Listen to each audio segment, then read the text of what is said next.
Olá, queridos alunos, tudo bem com vocês? Aqui é o professor Wesley, essa é a nossa 8ª aula do curso de Parasitologia e hoje nós discorreremos aqui acerca da doença de Chagas.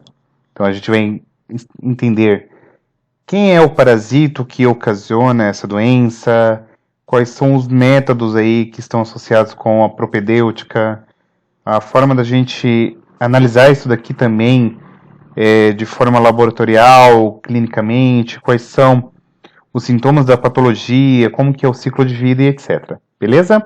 Vamos lá? Então, de antemão, o que é importante que que a gente precisa se atentar aqui? É uma doença que tem uma relevância médico-sanitária muito grande aqui no Brasil ainda, tá? E aí, como introdução, a gente precisa entender que a doença de Chagas, ela pode apresentar-se aí com outras nomenclaturas.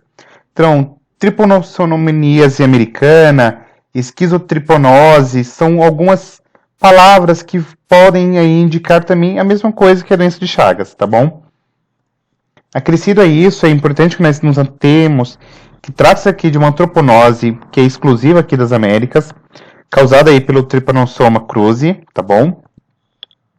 Não menos importante ainda, é de interesse que nós pontuemos aqui, que assim como os causadores da leishmaniose, o Trypanosoma cruzi é um protista aí do filo Cinetoplastida, tá? Então apresenta aí o cinetoplasto. E acrescido a isso, a gente tem que se ater que trata-se aqui de uma parasitose que tem um ciclo heteroxênico, ou seja, vai ter a presença de hospedeiro intermediário e hospedeiro definitivo. Não menos importante ainda, vocês têm que se aterem que envolve hospedeiros vertebrados e invertebrados, tá bom? A gente tem aqui 7 ordens de mamíferos que podem ser possíveis hospedeiros vertebrados, e aí, aqui dentro dos invertebrados, nós temos aqui os hemitípteros hematófagos, tá? Dando uma olhada aqui acerca do histórico, quem foi o pesquisador responsável por descobrir foi o Carlos Chagas, por isso que a gente chama a doença de Chagas. O Carlos Chagas, ele conseguiu identificar quem era o agente etiológico, então ele isolou o Trypanosoma cruzi, ele conseguiu identificar o vetor da doença, no caso aqui dos barbeiros, ele conseguiu isolar as formas circulantes nos hospedeiros, tanto vertebrados quanto invertebrados, ele conseguiu identificar os vários reservatórios que havia, e também ele conseguiu identificar vários aspectos, tanto da patogenia quanto da sintomatologia. Ou seja, o Carlos Chagas, ele literalmente descreveu praticamente tudo acerca da doença de Chagas, tá? Então, a importância médico-sanitária do Carlos Chagas é em decorrência disso, beleza? Sobre a morfologia do Trypanosoma cruzi, um detalhe interessante é que quando a gente está comentando, ela pode apresentar-se aí com 4 tipos morfológicos. E aí, as formas presentes em vertebrados são as seguintes. A forma amastigota, que é uma forma arredondada e sem flagelo, tá? Então, ela fica muito presente aqui em macrófagos de hospedeiros vertebrados, então essa forma aqui. E tem-se a forma triponomastigota, que é essa forma que apresenta aqui, ó, flagelo, ele é longo, uma forma mais alongada, com presença de membrana ondulante, ela pode ser larga ou delgada. E as formas mais delgadas, um detalhe interessante, é que está atrelado com formas mais infectantes, menos resistentes e geralmente estão atrelados aqui com as fases iniciais do processo infeccioso. Então elas são macrófagotrópicas, então ela tem um tropismo por macrófagos, tá? Mas em contrapartida, a forma larga, ela é menos infectante, todavia ela é mais resistente e está associada aqui com etapas mais tardias do processo infeccioso, tá? E o tropismo dela se dá aqui basicamente por células musculares, por isso que a gente denomina elas como miotrópicas, tá? Agora, quando a gente comenta das formas que a gente encontra aqui nos invertebrados, geralmente nós encontramos as seguintes formas. A forma esferomastigota, que é uma forma arredondada, ela tem a presença aqui de um flagelo livre, e geralmente nós encontramos ela aqui no estômago e intestino do inseto.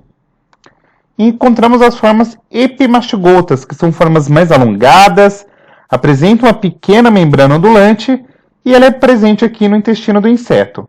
Beleza?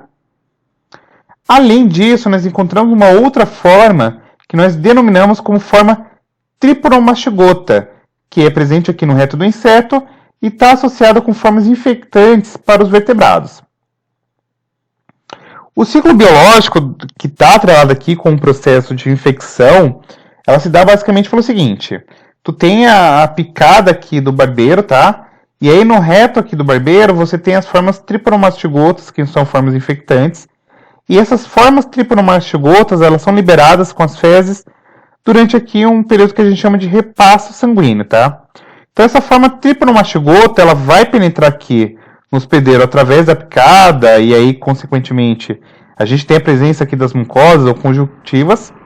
E aí o que acontece? Essa forma tripromastigota, ela é capturada aqui por macrófagos locais e, consequentemente, o que a gente vai ter aqui? Quem não se lembra, o macrófago é uma célula fagocitária, então ela vai formar aqui um vacúolo fagocítico. Todavia, esse parasito ele consegue escapar esse vacúolo e, consequentemente, ele passa da forma tripromastigota para a forma amastigota, tá? E essa forma amastigota, ela adentra aqui no processo de reprodução assexuada, que nós denominamos como divisão binária, certo? E aí, por consequência, diante disso, a gente vai ter que isso daqui vai ter a transformação dessa forma amastigota para tripromastigota novamente. E aí, após décadas, elas podem ir para vários locais, tá? Então, você pode ter aqui alguns desdobramentos, como cardiopatias, megacólon, megaesofágo e etc. Todavia, a forma tripromastigota, ela pode cair aqui na corrente sanguínea e, consequentemente, infectar novas células, tá? E aí a gente vai ter várias situações. Um detalhe interessante é que se eventualmente a pessoa for picada novamente, você tem aqui o repasto sanguíneo e a infecção aí de novos vetores, tá? Quando a gente fala dos hospedeiros, os principais são os seguintes.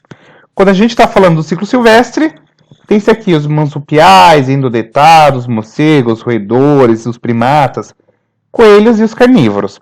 Quando comenta-se aqui do ciclo doméstico, nós temos aqui ratos, cães e gatos aí como principais hospedeiros aqui vertebrados. Quando a gente fala dos invertebrados, existe uma série de várias espécies que a gente pode destacar, ó.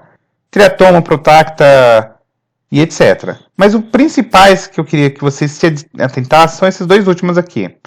Em especial o Triatoma infestan, que é o que está mais atrelado aqui com o processo de infecção no território brasileiro. Então, um detalhe que é importante que vocês se atentem é que, como eu falei anteriormente, a doença de Chagas está muito diretamente atrelada com a região da América. E aí, a depender da região da América, você vai ter alguns vetores principais, tá? Sobre a forma de transmissão, ela tem várias formas. Tem-se aqui a transmissão pelo vetor, que é, de fato, a forma que sobressai sobre as outras e, consequentemente, ter a maior importância epidemiológica. Todavia, gurizada, se atentem que pode ser através de transfusão sanguínea. Todavia, isso aqui é muito raro de acontecer e, geralmente, a prevalência é muito alta quando a gente está falando aí de algum local que o controle do banco de sangue é deficiente, não tão rigoroso, tá? Mas, ó, tem transmissão oral também, tá? Então, tem ingestão de alimentos contaminados com fezes do barbeiros. Então, já tem alguns casos que foram relatados na região norte e nordeste do Brasil de contaminação por transmissão oral de açaí, tá? Ou de cana-de-açúcar. Então, a gente já encontrou até alguns casos de leite materno com parasitos, onde já foi encontrado, tá? E tem a transmissão congênita, que é um contexto aqui no qual você tem a transmissão de mãe para filho, tá? Mas já há registros também disso daqui. Sobre a evolução da doença, perdão pela moto ao fundo, o que vocês precisam se ater? Na fase aguda, a gente tem algumas manifestações que são próprias aqui do local da picada, onde que aconteceu, e elas surgem aí entre 4 a 10 dias após a picada. A penetração da pele causa o chagoma de inoculação, E aí, consequentemente, tu tem uma inflamação ali aguda, justamente na região da derme, que é semelhante a um furúnculo. Outro detalhe que a gente pode ter é a penetração da conjuntiva, que é o clássico sinal de Romanin, tá? Que é a formação aí de um edema bipalpebral unilateral, tá? E contrapartida, nós temos aqui também algumas manifestações sistêmicas, a saber se são elas febre, hepatomegalia, esplenomegalia, edemas locais ou generalizados, tá? Acrescido a isso, a gente pode ter aqui contexto de insuficiência cardíaca e disfunções neurológicas. São raros, todavia é muito típico quando acontece em crianças. Então aqui, ó, aqui é o sinal de Romanin e aqui o chagoma, tá? Além disso, na fase aguda, o que é importante que a gente se atentem acerca aqui do Trypanosoma cruzi? Aonde que a gente vai encontrar esse cara? Em macrófagos. Nós encontramos aqui nas células de Schwann, que produzem a bainha de mielina, tá? Células da microglia, então, aquelas células que dão suporte ao sistema nervoso central, a gente pode encontrar aqui o Trypanosoma cruzi. Encontramos também em células da musculatura lisa. E aí a gente pode ainda ter que essas células parasitadas, elas acabam sofrendo um processo de rompimento, o que acaba gerando aqui um floco inflamatório. Que vai ocasionar o quê? Formação de edemas, porque está atrelado aqui com dilatação de órgãos, em especial o coração, tá? Esses tecidos lesionados, eles tendem a formar fibrose, ou seja, tu tem um processo de preenchimento de matriz com colágeno. Então, por exemplo, o coração chagásico, por que acontece isso? Em decorrência de tanta lesão que você tem ali no cardiomiócito, consequentemente você acaba formando uma placa de fibrose que é decorrente aí desse processo de preenchimento com matriz com colágeno, tá? Tem-se aqui a fase indeterminada, ou seja, que a gente pode chamar classicamente de fase crônica assintomática, que é aquele contexto que pode durar entre 10 a 30 anos, tá? E aí essa infecção mobiliza vários mecanismos humorais e celulares que a gente comentou lá na nossa quinta aula do curso, que acabam diminuindo a sua multiplicação no organismo. Mas em contrapartida, a gente pode ter um momento de imunossupressão, um momento que o sistema imunológico está mais enfraquecido e, consequentemente, você tem aí a manifestação, tá? Como que se dá esse processo? Ó, após a infecção, tu tem a mobilização a priori de macrófagos e, consequentemente, aqui não se lembre, o macrófago tem um papel importante de ser uma APC, ou seja, uma célula apresentadora de antígeno, e ela ativa tanto o linfócito T quanto B. Entre 7 a 15 dias, tu começa a ter a produção de IgM e IgG, tá? São anticorpos específicos aqui após o processo infeccioso. E após alguns meses, tu tem a diminuição aqui da parasitemia, ou seja, diminui-se o processo da parasitose e diminui a produção de IgMs, tá? As células CD4, elas são presentes aqui na fase aguda, ela vai produzir citosinas, estimulação de anticorpos e afins, tá? E aí, como que se dá a evolução da doença? A priori, tu tem um processo aqui infeccioso, você tem aqui a fase aguda, que é quando você tem um aumento da parasitemia. Logo após isso, você entra aqui na fase C, que é quando o anticorpo e várias defesas do organismo conseguem diminuir essa parasitemia, então tu tem a produção aqui de anticorpos, e aí você entra aqui na fase D, que é a fase crônica, tá bom? Agora na fase crônica, o que vocês precisam se ater? Ela basicamente pode estar atrelada aí com vários anos que o cara fica assintomática, tá?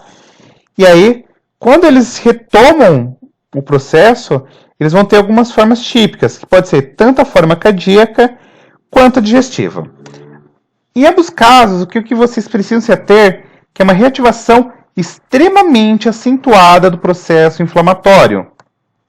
Na fase cardíaca ou na forma cardíaca, é caracterizada aqui por uma insuficiência cardíaca congestiva, que está atrelada aí entre 20% a 40% dos casos, tá? A massa muscular lesada pelo processo inflamatório, como eu falei anteriormente, aqueles edemas, fibrose, e aí você tem degeneração do sistema nervoso local. Sintomas clássicos aí da forma cardíaca. Cardiomegalia intensa, ou seja, aumento do coração, então aí você tem um coração chagásico, dispneia de reforço, trombos cardíacos, tá? E na fase, ou na forma digestiva, você tem aqui o megaesôfago e o megacólon, tá atrelado aqui entre 7 a 11% dos casos. Sintomas gerais: disfagia, dor no peito, regurgitação, azia, tosse. E você pode ter a forma mista, tá? Que é caracterizada por manifestações de sintomas tanto cardíacos quanto digestivos. Então aqui, ó, coração chagásico, o megacólon. E o diagnóstico ele se dá de 3 maneiras. Da forma clínica, ou seja, você vai ter aí a observação dos sintomas de entrada, então, chagoma, sinal de Romanin, associado ao local de origem. Você pode fazer exames parasitológicos, então, pode fazer aqui amostra de sangue ou biópsia, inoculação em cobaias. Você pode fazer o xenodiagnóstico, ou seja, análise de infecção de barbeiros. Podemos ainda partir para a classe dos exames sorológicos, então você pode fazer imunofluorescência indireta, você pode fazer ELISA, que é para detectar aqui IgMs específicos. Podemos fazer detecção aqui de trechos do DNA do hospedeiro, então a gente faz o PCR, beleza? Como eu falei, é uma doença que está restrita aqui às Américas e ela atinge aí cerca de 18 países que vão lá, desde a América do Norte até a Argentina. Então, ali o norte dos Estados Unidos, você já tem alguns casos aí de doença de Chagas, tá bom? E ela se estende aí por toda a América. Ela é distribuída aqui no Brasil, dessa forma. E é uma doença que ela circula entre tanto animais silvestres, quanto aqui a questão de humanos, tá? Um detalhe interessante que a gente precisa se ater dessa doença é que ela está diretamente associada com algumas coisas que aconteceram aqui no Brasil. Como, por exemplo, o êxodo rural, o processo acentuado de degradação ambiental e, consequentemente, a adaptação dos vetores às habitações humanas. Então, vamos lá. Ó. Se liga. Degradação ambiental. O fato de haver aí o homem destruindo o ciclo, o meio ambiente, regiões silvestres, consequentemente, a gente vai ter agora um processo no qual isso daqui vai alterar drasticamente a situação. O êxodo rural acaba levando o ciclo para ambientes aí peridomésticos e domésticos, tá? Ao formar aqui habitações precárias próximas às cidades. E aí a gente tem a adaptação do barbeiro. Então, por exemplo, a casa de pau a pique tem várias frestas, e aí o barbeiro consegue ficar abrigado ali, e isso aí dá ruim, tá bom? Então, só para vocês terem um detalhe, ó, você tem aqui casa de tijolo com reboco, sem reboco, de madeira e pau a pique barro. Olha os percentuais que você tem aqui. Como que a gente faz a profilaxia? Isso daqui está diretamente atrelado com as condições das condições de vida aí da pessoa. Então, a condição de habitação rural, combate ao barbeiro, controle dos doadores de sangue, controle de transmissão congênita e, consequentemente, o tratamento aqui dos doentes, tá bom? O tratamento, basicamente, tem-se aqui 2 drogas, o Ruxagan, que é o besonidazol, e ali tem o Lamprite, tá? Geralmente a gente utiliza isso aqui só na fase aguda, porque na fase crônica é pouco eficiente. Para vocês terem noção, o benzonidazol é um medicamento que ele faz estresse redutivo, então basicamente você altera a questão aí das bases nitrogenadas e, consequentemente, você interrompe o ciclo aí de replicação do parasito. Todavia, você tem vários efeitos aí colaterais. Então, anorexia, vertigens, dermatite, cefaleia, dor abdominal, neuropatias e etc. Tá? E é isso. Espero que vocês tenham curtido a aula. Se não for inscrito, se inscreva, curta e compartilhe aí o vídeo com os amigos. Beleza? Um beijão e até a próxima aula. Fui!